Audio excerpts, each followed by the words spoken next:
I think that example is really telling one where you said that the tool wasn't the problem, the inputs were. And I think that gets at something a lot of organizations are missing right now. Because, John, we are seeing this huge wave of co-pilots, assistants, chat-based tools that are being rolled out. And from what you both are describing, the danger is at the excitement that stays focused on the tool itself, whereas the real question should be, what is the business outcome? Are you seeing that problem as well? Yeah, definitely. Copilots and similar tools have a very impressive surface area. I mean, Copilot's embedded in all of the Microsoft applications, and Dynamics 365, it's deeply embedded as well.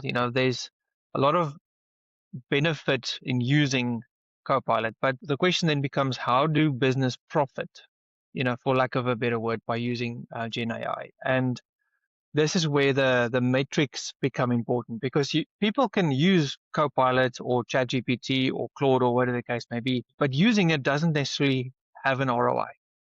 And it's the metrics that become important, the upfront decision that you make when you're identifying the use case. Say, what's the result that I want to see out of this?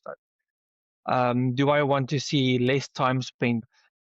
Are my people spending time on work that they really shouldn't be spending the time on, that can be taken care of by something like AI, which means that time can be spent elsewhere in a more profitable manner. So you are removing barriers in the business, what people do, where people are doing the repetitive, low-level work, where AI can be much more suited for that, though. So, and then it's really important that you make sure that these metrics are defined up front and that they are constantly measured.